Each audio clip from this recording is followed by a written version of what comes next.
Bismillahirrahmanirrahim. Assalamualaikum warahmatullahi taala wabarakatuh. Alhamdulillahirabbil alamin wa sallallahu ala sayyidina Muhammadin wa ala alihi wa sahbihi wasallam amma ba'du. Ada sebuah channel namanya itu Beguru Ngaji. Subscribernya sudah 100.000 lebih di atas saya, dan yang bersangkutan ini mengkritiki video saya yang telah lalu, yaitu ahli torikoh, ahli gibah menjadi raja torikoh. Itu yang dimaksud adalah Yai Kholwani. Nah, yang bersangkutan ini mengkritisi apa-apa yang saya katakan. Itu dengan sangat baik ya, karena beliau ini membawa kitab, kemudian membacakan kitab, dan lain sebagainya. Cuman bagus bukan berarti benar. Perkataannya santun, enak dengarnya itu, tidak ada ketersinggungan sama sekali. Ya, cuman bukan berarti benar sekali lagi ya. Jadi nanti akan kita lihat bahwa orang itu kalau sudah pro dengan apa-apa yang dituliskan atau yang dinyatakan oleh Imaduddin dalam hal partikular ini, yaitu di dalam hal nasab, yaitu pasti memiliki pola pikir yang tidak ajeg begitu ya. Pasti itu, saya bisa memastikan. Tidak terkecuali channel Beguru Ngaji ini. Ya maaf ya, sudah berani mengkritiki saya, ya bahasa saya seperti ini begitu. Nah, jadi kita langsung saksikan aja apa gimana enaknya ya. Kita langsung lihat saja lah yang mau diceritakan oleh Beguru Ngaji ini. Assalamualaikum warahmatullahi wabarakatuh. Waalaikumsalam Alhamdulillah wassalatu wassalamu ala Rasulillah Sayyidina wa Maulana Muhammad ibn Abdullah wa ala alihi wa sahbihi wa man tabi'a rusydah. La haula wa la quwwata illa billah, amma ba'du. Selamat datang kembali sahabat-sahabat Beguru Ngaji.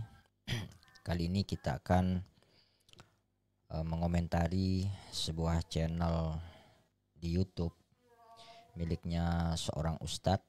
Nama channelnya itu adalah AA Guru Tigarut ya. Ya, itu channel saya bilang itu. Beliau ini ustadz karena coba lihat nih di postingan-postingan beliau ini ada kitab ya berjajar di belakangnya itu berjilid-jilid.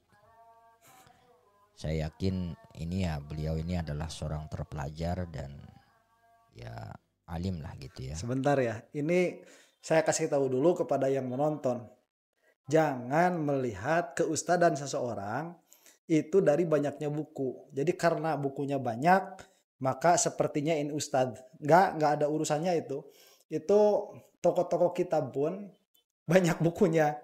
Dan rata-rata mereka itu ya tidak bisa membaca kitab juga begitu. Itu rata-rata ya. Tapi yang alim juga banyak, ada. Begitu. Jadi tidak ada kelaziman antara banyaknya kitab dan keustadan. Ya, saya mengapresiasi husnuzonnya beliau ini. Tapi itulah salah satu alasan kenapa di sekeliling kita, di masyarakat kita itu banyak ustadz-ustadz yang palsu. Di antaranya itu mereka mengoleksi kitab dengan banyak supaya supaya menjadikan orang itu segan. Kitabnya banyak, pasti alim begitu. Nggak ada urusannya. Jadi kalau misalkan mau melihat keustadan saya, disebut ustadz memang di kampung itu. Jadi saya diustadkan oleh orang-orang begitu. Memang betul. Itu kalau misalkan mau melihat keustadan itu jangan dilihat dari banyaknya kitab, tetapi dari apa yang dia sampaikan begitu. Nah, cuman memang ada permasalahan di sini antara orang awam dan orang yang disangkakan alim. Karena orang awam ya namanya juga awam, tidak tahu kualitas orang alim itu seperti apa. Jadi seperti daur pada akhirnya ya. Jadi untuk mengetahui seseorang itu alim, kita perlu punya ilmu. Tapi untuk punya ilmu, kita perlu kepada orang alim. Ini kan seperti daur ya akhirnya itu. Jadi apa daur itu namanya? Berputar, circular reasoning begitu. Jadi akhirnya nggak bakalan ketemu-ketemu. Begitu. Nah, akhirnya kita meminta kepada Allah Subhanahu wa taala mudah-mudahan kita itu dipertemukan dengan ustadz-ustadz yang memang betul-betul ustadz pada kenyataannya. Nah, jadi kepada Beguru Ngaji ini kalau mau misalkan menilai keilmuan saya, itu jangan dari kitab-kitab. Lihat di playlist saya itu saya yang bicara bukan AI ya. Di playlist saya itu saya banyak mengampu kitab-kitab. Coba tilai silahkan apabila Anda ini sama-sama tukang baca kitab juga kan, dalam pengertian kita sama-sama santri, kita sama-sama thalibul ilmi. Coba lihat di dalam playlist saya itu, saya mengampu banyak kitab dari mulai fikih, kemudian ada tasawuf, kemudian ada tauhid itu sudah jelas, mantik dari level 0, 1, terus kemudian loncat ke 4 ke Mughni Tulab begitu. Silahkan dilihat. Itu kalau mau melihat kealiman. Jadi jangan dari banyaknya kitab. Ya mudah-mudahan semua kitab yang beliau tampilkan itu ya betul-betul beliau sudah baca gitu, bukan hanya sekedar jadi pajangan gitu. Sebentar. Nah, Saya juga berharap demikian ya. Saya juga berharap semua kitab-kitab yang ada di belakang saya begitu, itu pun saya baca semua. Cuman ya kenyataannya tidak demikian. Jadi kenyataannya tidak semua. Saya kasih tahu saja begitu ya. Nggak ada yang ditutup-tutupi kok. Nggak semua kitab itu saya baca yang ada di saya begitu. Katakanlah yang saya miliki. Itu tidak tidak dibaca semua. Jadi di sini itu ada 1, 2, 3, 4, 5, 6, 7, 8. Ini ada 8 kolom. Satu kolomnya itu muat 40 jilid. Jadi berapa jilid tuh? 360 ya. 6 nih. 1, 2, 3, 4, 5, 6, 7, 8. 8. Ada 8 kali 4, 320. 320 jilid tuh. Nah, itu kalau saya itu menamatkan 1 minggu 1 jilid, ini butuh waktu ya 8 tahun begitu. Kurang lebih ya. Kalau saya konsisten nih 1 minggu 1 jilid, 1 minggu 1 jilid, ya dengan libur beberapa kali itu saya butuh 8 tahun. Kalau dikira-kira itu butuh 10 tahun. Ini yang di sini saja, belum yang di bawah begitu. Nah, jadi memang saya ini tidak terbiasa untuk membaca kitab dilewat-lewat. Kalau misalkan ada satu kitab nih, misalkan kitab apa ya? Ini Fathul Bari nih, ada Fathul Bari. Fathul Bari itu saya sudah selesai 1000 hadis dan itu tidak saya lewati satupun. Itu harfan-harfan dengan syarahnya. Fathul Bari. Jadi saya itu bukan tipe orang yang ambil kitab, kemudian buka, kemudian nukil, disampaikan kepada jamaah. Enggak. Saya itu tipe orang ya kalau ngaji harus harfan-harfan. Kalau saya mengatakan saya sudah tamat kitab ini, berarti saya itu sudah membaca kitab itu tanpa terlewat sama sekali. Nah, kalau tidak seperti itu cara membacanya, maka pada akhirnya kita itu tidak menjadi penuntut ilmu. Kita ini menjadi nakilin, menjadi ahli nukil. Dan itulah problem di kita tuh. Kayak samalah Imad juga itu problemnya di situ. Menukil aja, tetapi tidak memahami perkataan dari apa yang dinukil itu, perkataan sebelumnya dan perkataan setelahnya. Yang mana pada akhirnya kita itu tidak akan memiliki informasi dengan utuh kenapa kitab itu ditaklif, kenapa kitab itu dibuat. Jadi kalau misalkan mengatakan mudah-mudahan dibaca semua, saya juga berharapnya demikian, amin. Saya anggap ini sebagai doa ya, mudah-mudahan begitu. Saya bisa membaca semuanya. Ya cuman kalau misalkan sekarang saya sudah membaca semuanya? Oh enggak, masih jauh. Ya itu. Cuman tadi kalau saya katakan saya sudah khatam satu kitab, maka itu saya baca harfan-harfan, setiap huruf per huruf. Dan kalau begitu misalkan nanti bertanya ngapain banyak beli kitab banyak-banyak misalkan.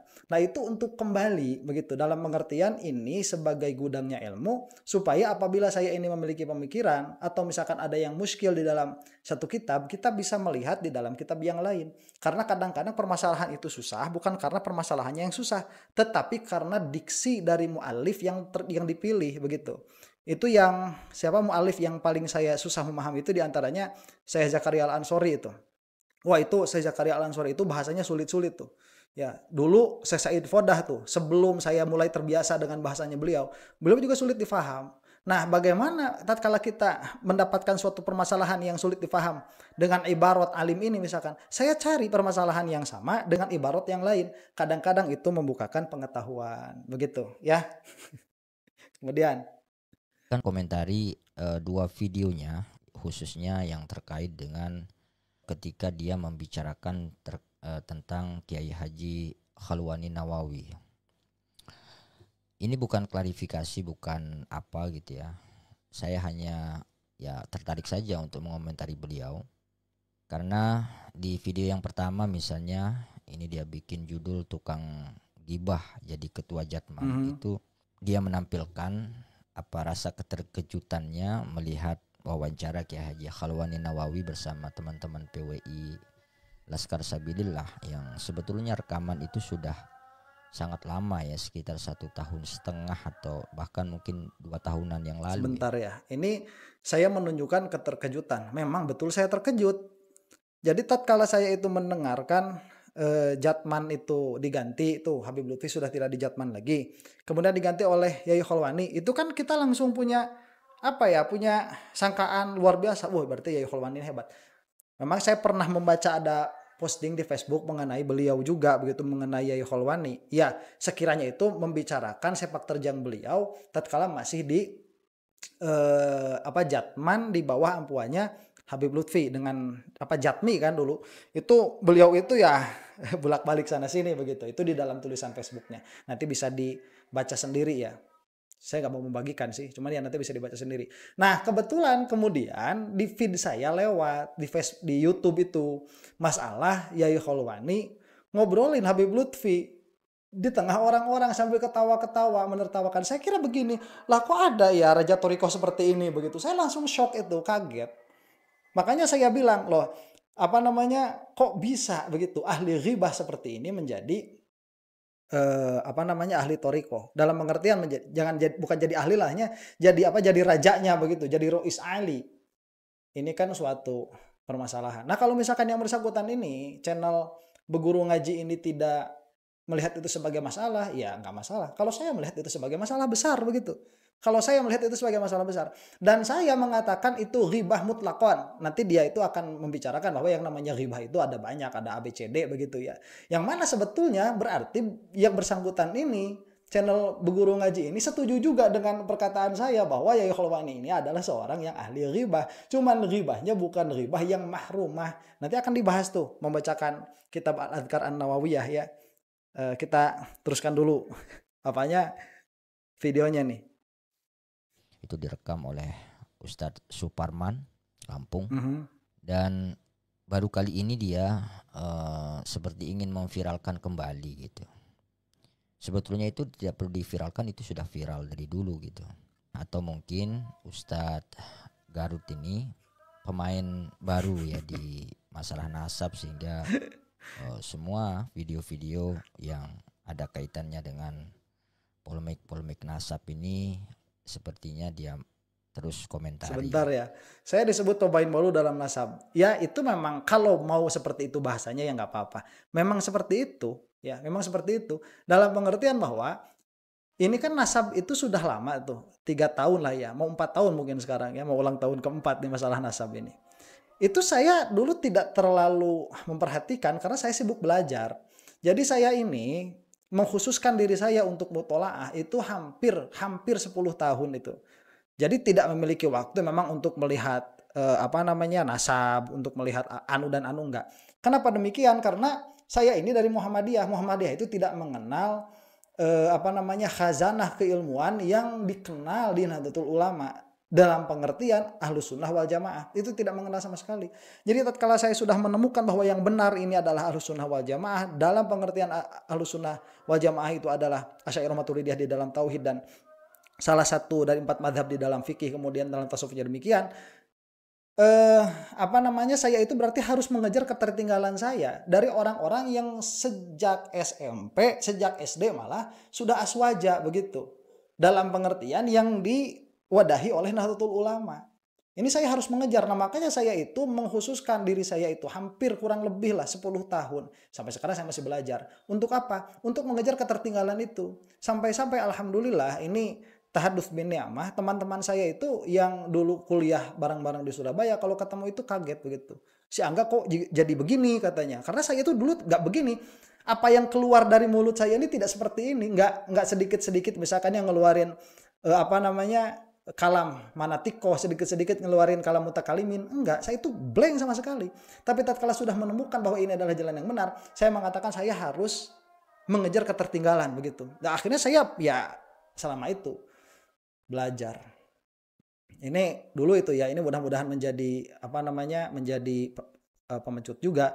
Saya itu kalau sudah masuk musola itu jam 12 malam, itu keluar jam 7 pagi itu baru selesai mutolaah. Itu intens seperti itunya ya enggak 10 tahun. Intens seperti itunya mungkin 3 tahun atau 4 tahun begitu. Cuman kesininya terus belajar dengan istiqomah. Nah, sekarang sudah jadi YouTuber justru agak susah buat mutolaah itu. Jadi buat yang belum banyak mutolaahnya, jangan dulu jadi YouTuber lah. Mending mutolaah dulu aja yang bagus.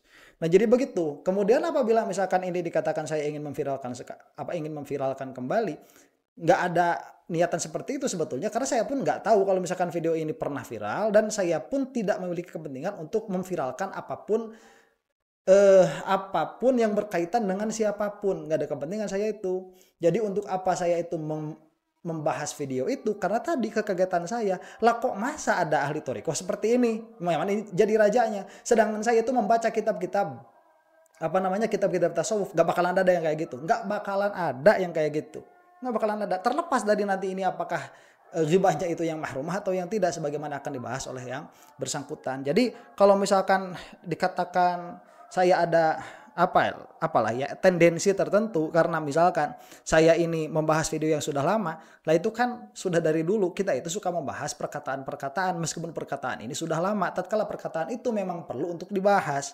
Memang Anda kira kitab-kitab yang kita baca itu umurnya berapa tahun begitu, ada yang 400, ada yang 600 tahun, ada yang 1000 tahun malah. Ya itu sudah lama sekali, tapi kok kenapa masih dibahas sekarang? Karena masih relevan dan masih dirasakan adanya urgensi untuk membahas permasalahan tersebut. Dan saya rasa ghibahnya ya Kholwani ini dengan siapa Ustadz Superman ya yang dari Lampung itu perlu untuk untuk dijelaskan supaya orang tahu begitu.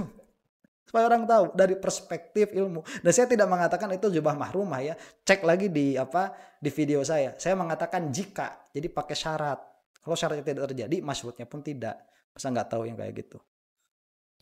Nah di video yang pertama ini, yang judulnya Tukang Gibah Jadi Ketua Jatman ini, sayangnya Ustadz ini tidak menanggapi terkait substansi dari video itu, di mana Kiai Haji Akhlawani Nawawi itu menceritakan terkait dengan bagaimana peran Habib Lutfi di dalam merubah sejarah Jatman, ya. Baik itu sejarah para pendirinya maupun istilah-istilah di dalam organisasi Jatman yang sejak awal didirikan oleh Kiai Musleh dan Kiai Nawawi. Sebentar ya. Ini kalau dikatakan saya tidak membahas substansi, memang substansi yang saya bahas bukan itu.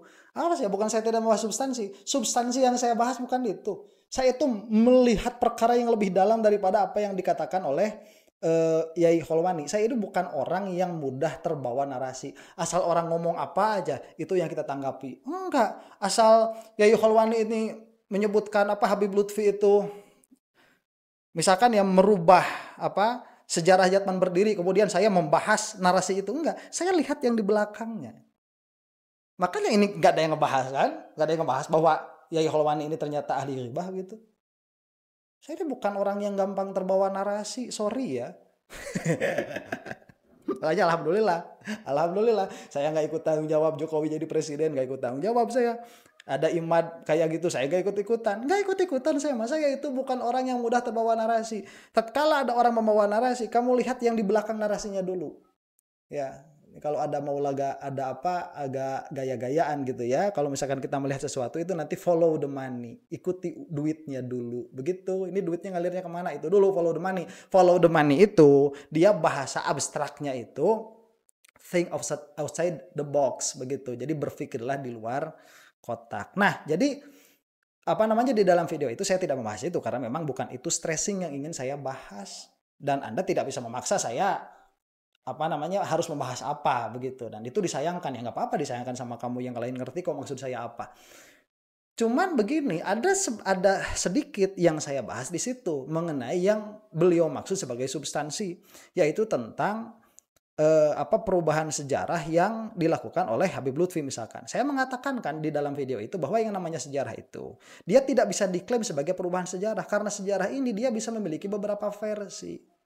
Nah, kalau misalkan kita melihat sejarah begitu ya yang selalu diulang-ulang tuh dirubah oleh Habib Lutfi, saya katakan mana yang tahqiqnya begitu. Mana yang sejarah tanpa narasi yang ada itu mana?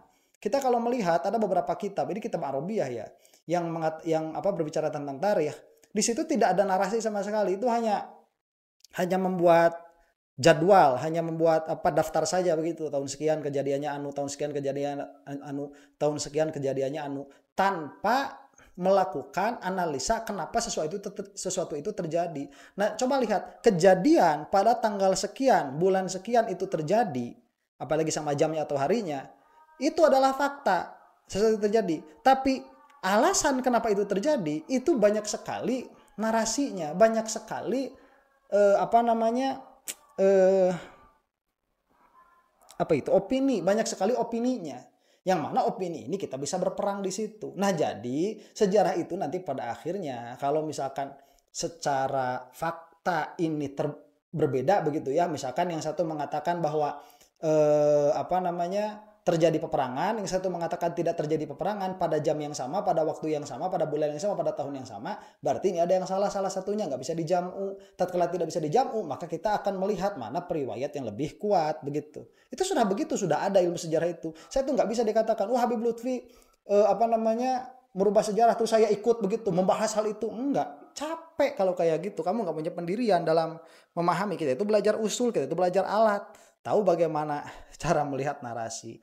Nah, jadi kalau misalkan dalam permasalahan ini Habib Lutfi itu merubah sejarah, mana sejarah yang tahqiqnya begitu, yang tidak ada narasi di belakangnya, yang tidak ada opini di belakangnya. Kemudian kalau misalkan dalam permasalahan ini Habib Lutfi itu merubah istilah-istilah yang ada pada organisasi, memang itu salah satu kewenangan dari ketua. Kan itu salah satu kewenangannya itu untuk merubah. Lah presiden juga suka merubah menteri, susunan menteri, kemudian nama-nama kementerian, susunan kementerian itu suka dirubah juga sama presiden, kan nggak ada masalah begitu. Aneh-aneh saja ini.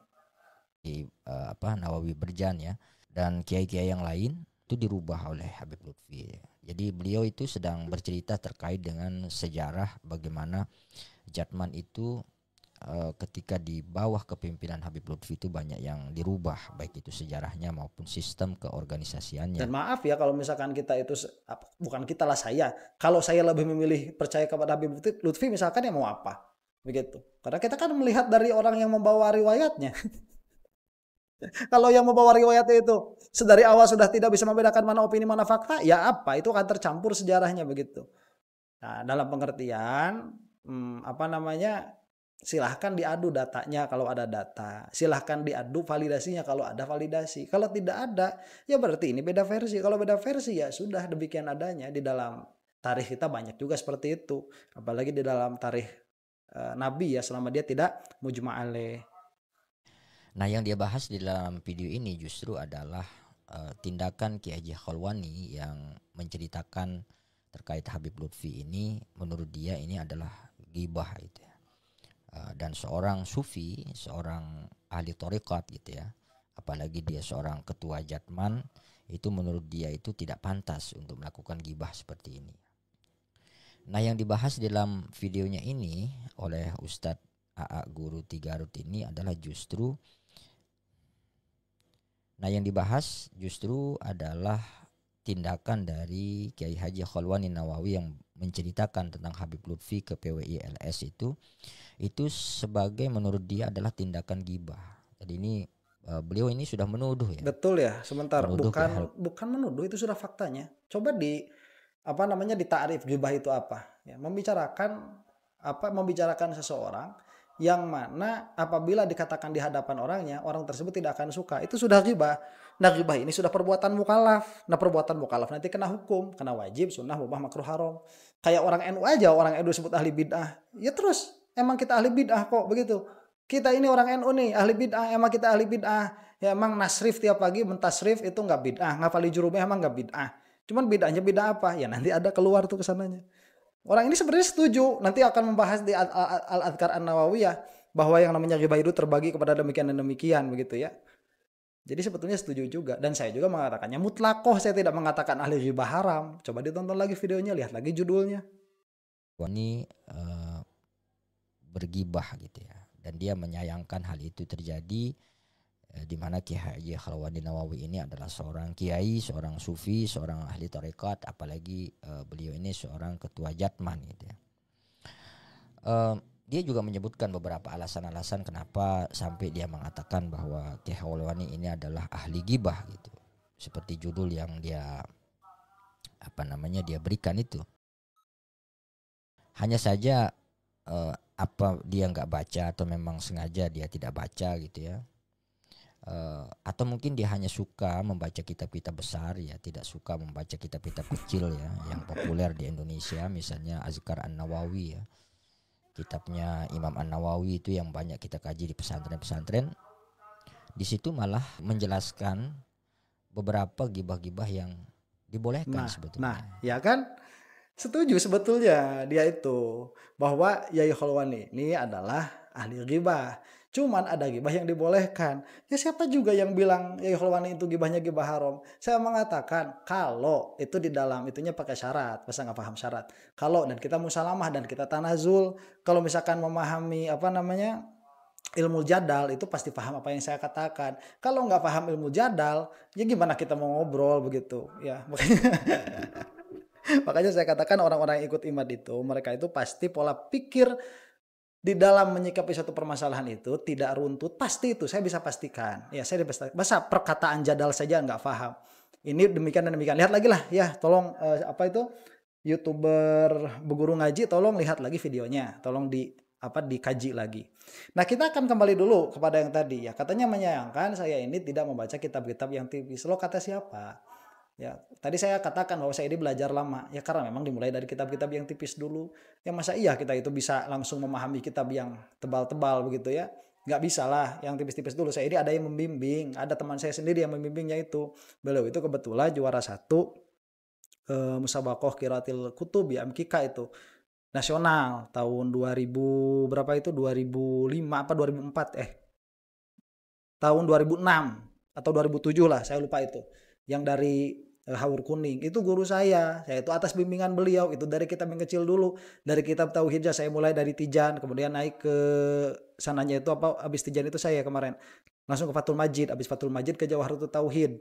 Jawharatul Tauhid itu nanti ada beberapa syarahnya saya itu baca kurang lebih 2 sampai 3 syarah diantaranya syarahnya saya Ibrahim Al-Baijuri kemudian syarahnya anaknya beliau sendiri kemudian setelah itu saya naik ke apa namanya syarah Muqaddimat dari Muqaddimat saya naik ke Sarah Sugro, dari Sarah Sugro saya naik ke Sugro itu Umul Barohin kan saya itu membaca Hasyiahnya Dasuki ada tuh di videonya setelah itu ke Wusto dan sekarang lagi ngaji Kubro begitu dan Nasafiyah juga lagi ngaji sekarang itu dalam bidang tauhidnya kemudian di bidang nahunya saya itu ya dari Jurumiyah itu setelah Jurumiyah saya itu kemana naiknya ya saya itu kalau nggak salah dulu itu langsung ke Alfiyah memang nggak lewat Imriti dulu dalam pengertian udahlah ini saya dari awal begitu dari kitab-kitab kecil. Nah cuman ya kalau Al-Adhkar An-Nawawiyah memang saya tidak membaca. Tapi bukan berarti saya tidak membahas masail yang ada di dalam kitab tersebut. Karena saya itu merasa Al-Adhkar An-Nawawiyah itu saya tidak urgent untuk untuk mengetahuinya. Tidak urgent untuk membacanya. Akhirnya saya memilih yang lain. Jadi dalam permasalahan ghibah ini misalkan, saya bisa menyebutkan 3 lah minimalnya yang sudah saya baca itu permasalahan ghibah. Itu yang pertama Az-Zawajir. Di dalam Az-Zawajir Aniktirofil Kabair itu dosa ke 248, 249. Di antara itu ya.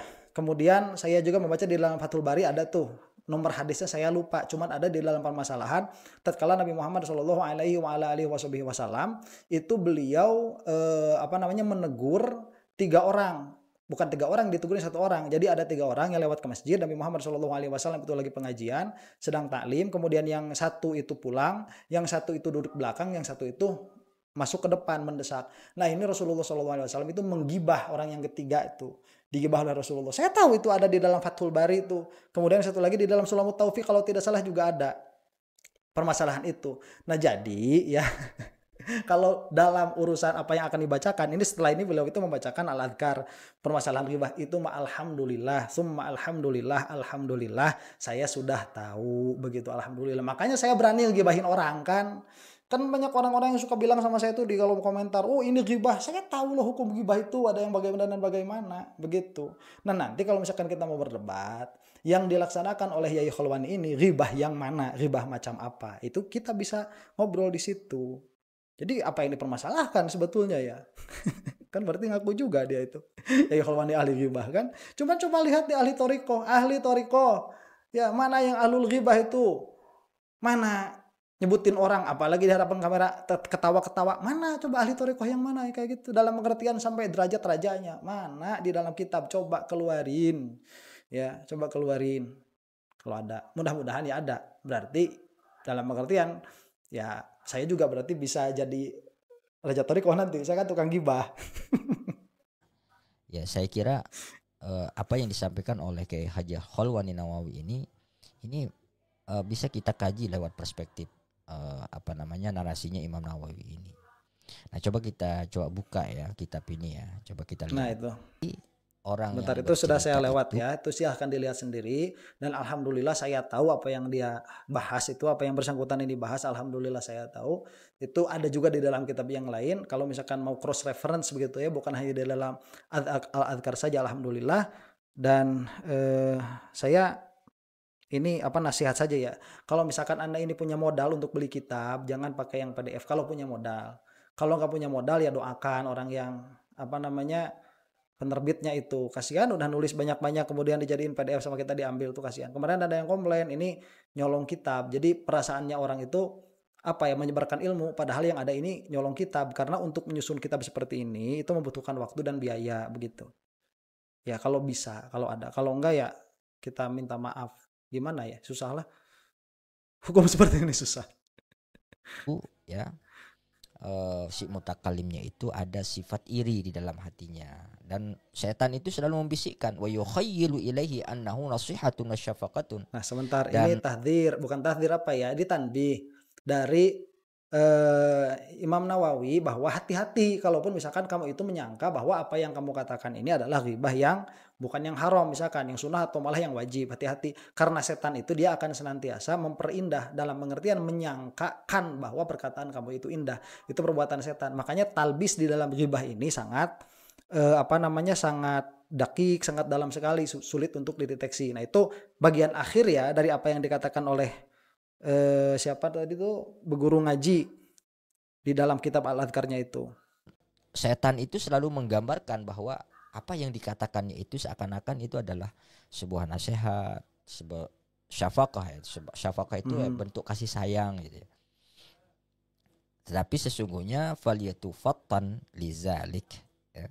Maka cerdas ya, sikapi hal-hal yang seperti ini gitu ya. Nah, dari bacaan ini sahabat-sahabat, maka kita pun tahu bahwa tuduhan yang dialamatkan oleh Kiai Haji Khalwani Nawawi oleh Mas Guru Ti Garut ini menurut saya nggak fair ya, karena dia nggak membaca seluruh kitab ya. Coba dibaca Zikr An-Nawawi ini yang banyak dibaca di pesantren-pesantren. Maaf ya, dengan segala hormat, meskipun saya tidak membaca Al-Adhkar, tetapi saya membaca masailnya. Jadi nggak harus semua kitab itu dibaca. Ini kalau misalkan kita membaca apa namanya, kitab tauhid, itu banyak sekali yang satu level. Kemudian yang level mubtadi begitu ya, itu ada beberapa kitabnya. Yang level mutawasid pun demikian, yang muntahin pun demikian. Banyak sekali apa levelnya begitu. Cuman kan nggak semua kitab harus dibaca, karena memang kadang-kadang masailnya itu sama begitu. Cuman nanti musonif beda di dalam menjelaskan. Misalkan saya nih membaca apa namanya, saya belum membaca Al-I'tiqad fil Iqtisad itu Al-Imam Ghazali, belum baca saya. Cuman saya kan udah masuk ke Nasafiyah begitu. Jadi nggak harus juga semua dibaca. Cuman masail yang dibicarakan oleh bu guru ngaji ini itu alhamdulillah saya sudah mengetahuinya. Dan sebetulnya yang salah pikirnya itu yang bersangkutan ini. Kalau misalkan mengatakan saya lo bikin judulnya itu ya apa, ahli gibah jadi raja torikoh, begitulah kira-kira ya nama judulnya ini. Lah kok yang bersangkutan ini malah menjelaskan macam-macam gibah. Saya lo mengatakannya mutlak. Kalau mutlak nanti ada yang muqayyad yang tetap, ya berarti perkataan saya benar, karena perkataan saya umum. Begitu. Kalau mau berdebat nanti apakah yang dilakukan Yai Khalwani ini gibah haram atau bukan, kita bisa ngobrol di situ. Supaya Mas AA ini juga terbuka gitu. Bukan dalam rangka saya mengajari Anda, bukan. Ini sekedar sharing diskusi saja, supaya kita jangan melihat satu perspektif saja gitu. Nah, sebentar, saya juga mau memberikan saran nih kepada Bu Guru Tigarut. Kepada Bu Guru ngaji, coba pelajari apa ilmu jadal tuh ya, kemudian ilmu mantik dengan dalam, supaya bisa menelaah itu dengan baik, dengan benar. Nanti yang umum diresponnya umum, yang khusus diresponnya khusus, begitu. Kalau itu tidak dipelajari, akhirnya akan loncat-loncat seperti yang Anda lakukan ini. Pola pikirnya nggak ajeg. Kalau pola pikirnya nggak ajeg, jadi mukimad, wajar, itu sudah biasa seperti itu. Mungkin Anda pendukungnya Habib Lutfi, ya saya pendukungnya Kiai Haji Khalwani, kemudian kita debat kusir kan gak enak gitu kan. Ya mending buka kitab seperti ini kemudian dibahas secara tuntas gitu. Sebentar kan? Ya, saya ini bukan bukan pendukungnya Habib Lutfi dalam pengertian Habib Lutfi mau berlaku apapun saya dukung, enggak. Begini, saya tahu Habib Lutfi itu dalam keadaan terfitnah. Dan Habib Lutfi itu nggak ngikut fitnah balik, nggak ngomongin loh. Mana keluar nggak dari mulutnya Habib Lutfi yang mulia itu bahwa apa namanya siapa Yai Kholwani itu dulu sama saya, misalkan dijajanin dulu begini dan begini, saya bimbing dan lain sebagainya. Keluar kata-kata itu? Nggak bakalan keluar dari Habib Lutfi, nggak bakalan keluar. Beliau itu posisinya sekarang sedang difitnah. Nah, saya tahu apabila seseorang ini difitnah, ini ada permasalahan. Kayak Habib Rizik. Saya nggak setuju dengan semua perkataannya Habib Rizik kok. Cuman saya tahu Habib Rizik itu keadaannya sedang difitnah begitu. Saya tahu itu. Nah, kalau misalkan dalam keadaannya mau diberikan kebenaran kayak ijazahnya Pak Jokowi, lain lagi ceritanya itu ya. Makanya jadi ribet kan. Ya itulah. Ala kulli halin saya berterima kasih. Sebetulnya saya tadi ini sudah take satu kali, itu sudah setengah jam, cuman tiba-tiba mati begitu. Ya akhirnya saya mengulang. Tatkala mengulang ya tidak sebaik yang pertama. Yang pertama itu lebih bagus, saya lebih kalem. Cuman yang kedua ini kayaknya kekalaman saya udah habis begitu ya. Dalam pengertian saya lebih apa namanya lebih mengeluarkan memang karakter saya seperti ini. Jadi mohon maaf apabila bahasa saya tidak sebaik bahasanya Bu Guru Ngaji ini tadi bahasanya sangat santun sekali, sangat baik sekali. Saya emang nggak bisa ngomong kayak gitu lama-lama, cangkel gitu ya kalau kata Rasulullah, pegel. Nggak bisa, bukan karakter saya seperti itu. Jadi karakter saya memang seperti ini. Mohon maaf, dan saya kira orang yang alim, orang yang cerdas itu tidak akan terganggu oleh diksi, tidak akan terganggu oleh narasi. Dia akan melihat muqaddimah sugro, muqaddimah kubro, natijah. Akan di situ saja berputarnya. Demikian. Mudah-mudahan ini menjadi jawaban, dan apabila dijawab lagi kita bisa ngobrol gitu ya. Ini orangnya reasonable biasanya seperti ini, bisa diajak berbicara.